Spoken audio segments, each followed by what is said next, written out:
Praise the Lord. Masih Yeshu में आपकी सलामती हो। जैसे कि जीजो आपको पता है कि हम अपने हर दिन को कलाम मुकद्दस को पढ़ने और दुआ के वसीले से शुरू करते हैं। सो आए आज के इस खूबसूरत दिन को मुकद्दस पौलुस रसूल ने जो खत रोमियो की कलीसिया के नाम लिखा, उसका 11वां बाब उसकी 22वीं आयत से लेकर हम 24वीं आयत तक तलावते पाक कलाम को सुने। सो मेरे बहन भाइयों, कलाम मुकद्दस में यूं लिखा है 22वीं आयत से, बस खुदा की मेहरबानी और सख्ती को देख, सख्ती उस पर जो गिर गए हैं, और खुदा की मेहरबानी तुझ पर बशर्ते कि तू उस मेहरबानी पर कायम रहे, वरना तू भी काट डाला जाएगा। और वो भी अगर बेईमान ना रहे तो पेवंद किए जाएंगे, क्योंकि खुदा उन्हें पेवंद करके बहाल करने पर कादर है।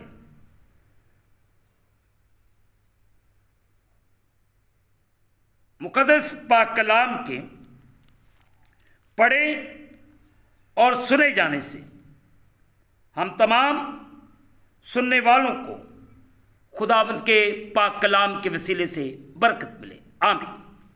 आए मेरे बहन भाइयों, जो हिस्सा आज सुबह तलावत किया गया है, मैं और आप थोड़ी देर के लिए गौर करें। अगर खुदा ने इसराइल को दरगुजर नहीं किया तो वो ईमानदारों के किसी खास ग्रोह को, जिन्हें वो अपना कहता है, दरगुजर नहीं करेगा। आयत नंबर 21। अगर वो खुदा की राहों को तर्क करें और ऐसे अकायद, रवैये और तर्ज जिंदगी अपनाएं जो गैर ईमानदारों के दरमियान पाए जाते हैं, आप देख सकते हैं रोमियो 12 बाब उसकी 2 है। यही वजह है कि खुदा अपनी मेहरबानी और सख्ती, आयत नंबर 22, दोनों को जहन में रखते हुए मसीहों को खौफ करने के बारे में तनबीह करता है। आयत नंबर 20। इसका मतलब है कि हमें हकीकी तालीम और मसीह खुदावंद के पैगाम और उनके साथ जिन्हें उसने अपना पैगाम सुनाने और पूरे नए अहद नामे में उसकी कलीसिया कायम करने के लिए मुकर्रर किया, उनके साथ वफादार रहने की हर मुमकिन कोशिश करनी चाहिए। किसी मसीही कलीसिया या खिदमत को इस गलत फहमी में नहीं रहना चाहिए कि वो खुदा की अदालत के तख्त कभी नहीं आ सकते। जैसे कि अफराद के साथ, वैसे ही कलीसियाओं के साथ खुदा किसी का तरफदार नहीं है। रोमियो 2 बाब उसकी 11वीं आयत, मुकाशफा 2 बाब उसकी 3 आयत। खुदा किसी का तरफदार नहीं। आप मत इस बात में रहें कि खुदा मेरा बड़ा मेहरबान है और हम गुनाह करते रहें, झूठ बोलते रहें, फरेब देते रहें, धोखा देते रहें। If you are the part of the church, अगर आप कलीसिया का हिस्सा हैं, तो अगर आप गुनाह करने से बाज नहीं आ रहे, अगर आप खुदा के खादम हैं, अगर आप गुनाह करने से बाज नहीं आ रहे, तो खुदा नहीं छोड़ेगा। अपने आप को बचा लें। उस तख्त के सामने सब आएंगे, चाहे वो भला है, चाहे वो नकम्मा है, चाहे वो अच्छा है, चाहे वो बुरा है। अपनी ज़िंदगियों को बहाल करें। अपनी ज़िंदगियों से हर उस कमी को दूर कीजिए। खुदा आपकी ज़िंदगियों में जलाली काम करना चाहता है, आपको बरकत देना चाहता है, ताकि आपकी ज़िंदगियों में खुदा जलाली काम करे, आपकी सोचों को बदले, आपके ख्यालात को बदले, ताकि मैं और आप पूरे तौर से खुदावंद के नाम को इज्जत और जलाल देने वाले बने, उसकी तारीफ और ताज़ीम करने वाले बने। खुदावंद आज सुबह आपकी ज़िंदगियों में जलाली काम करना चाहता है, आपको बरकत देना चाहता है, ताकि आपकी ज़िंदगियों में आसानियां पैदा हो। आज सुबह इस बात का भी इकरार करें कि यीशु ही खुदावंद है, जो मुझे और आपको बदल सकता है। जो मेरी और आपकी सोच को बदल सकता है, जो मेरे और आपके ख्यालात को बदल सकता है, पर एक शर्त है, खुदा को मत रद्द करें। हम उसी वक्त बदलेंगे जब हम खुदा के सामने झुकेंगे, उसके नाम को जलाल देंगे। खुदा हमारी जिंदगियों में जलाली काम करना चाहता है। आज सुबह अपनी सोच को, अपने ख्यालात को बदलें। आपका खुदा मोहब्बत से भरा हुआ खुदा है। वो चाहता है कि मेरे लोग भी मोहब्बत करें और मोहब्बत में रहें। खुदावंद आज सुबह आपकी सोच को बदले, आपके ख्यालात को बदले और आपको बड़ी बरकत दे। हम घटते जाएं और वो हमारी जिंदगियों में बढ़ता जाए। आए, लेट्स चेंज आवर थिंकिंग। आए, अपने आप को बदलें। Let's change our attitudes. आए, अपने रवैयों को बदलें। Let's change our talking with peoples. Let's change our behaviours.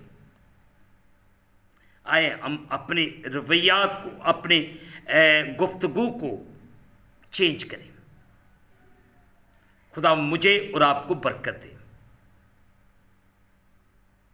आए, हम इस दिन को खुदा बाप, बेटे और रूह कुद्दस के नाम से शुरू करते हैं। आमीन। दुआ कर।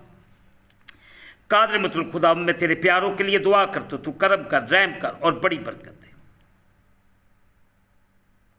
हम घटते जाए, तू हमारी जिंदगियों में बढ़ता जा।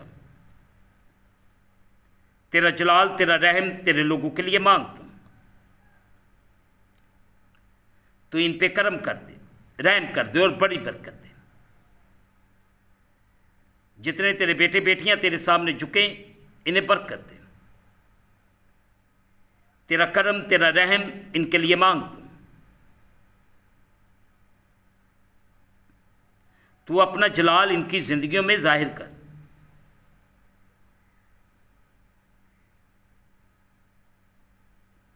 तू फजल कर दे और बड़ी बरकत दे।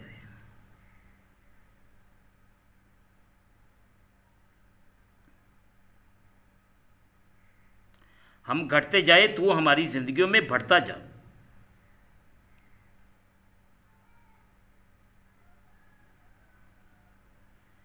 ऐ खुदावन, तू अपना जलाल जाहिर कर और अपने बंदों बंदियों को फिक्रों और मुश्किलात से आज़ाद कर दे।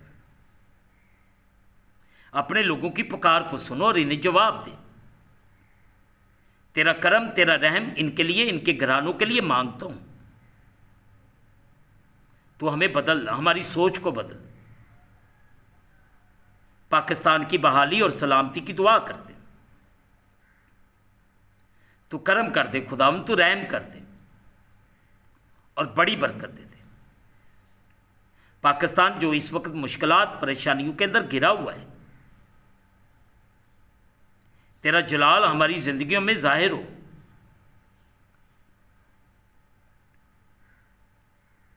ऐ खुदावंद खुदा, तू अपना करम कर, रहम कर। कलीसिया पाकिस्तान की बहाली, तेरे बदन की बहाली के लिए दुआ करते। पासबानों के लिए, चर्चेस के लिए बरकत चाहते हैं। इस वक्त जितने तेरे प्यारे तेरे सामने झुके हुए हैं, इन्हें बरकत दे। तू इन पर रहम कर दे और बड़ी बरकत दे दे। हम घटते जाएं, तू हमारी जिंदगियों में बढ़ता जा।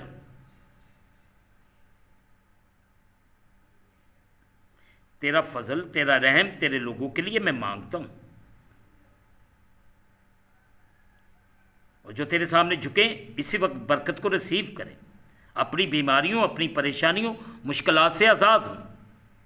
हम इस दिन को खुदा बाप, बेटे, रूह कुद्दस के नाम से शुरू करते हैं। आमीन। ऐ हमारे बाप, तू जो आसमान पर है, तेरा नाम पाक माना जाए। तेरी बात सही है, तेरी मर्जी जैसे आसमान पर पूरी होती है, ज़मीन पर भी। हमारे रोज़ की रोटी आज हमें दे, और जिस तरह हम अपनी कर्जदार मुआफ़ करते हैं, तू भी हमारे कर्ज हमें मुआफ़ फरमा। हमें आजमाइश में न ला, बल्कि बुराई से बचा। बादशाही, कुदरत, जलाल हमेशा तक तेरे ही हैं, आमीन। अब हमारे खुदावंद यीशु मसीह का फजल, पाक रूह की रिफाकत और शरकत हाज़रीन पर, तमाम मुकद्दसीन पर अब से लेकर अब तक होती रहे, आमीन। खुदावंद आपके साथ हो। आखिर में यही कहना चाहता हूँ, इस चैनल को सब्सक्राइब करें, लाइक करें, शेयर करें और बेल आइकन को प्रेस करना ना भूलें। जैसे ही आप बेल आइकन को प्रेस करेंगे तो इस चैनल पर बनने वाली हर एक नई वीडियो की नोटिफिकेशन आपको बर वक्त मिलेगी। खुदावंद आपको और आपके घरानों को बड़ी बरकत दे, आमीन। खुदावंद आपके साथ हो, आमीन।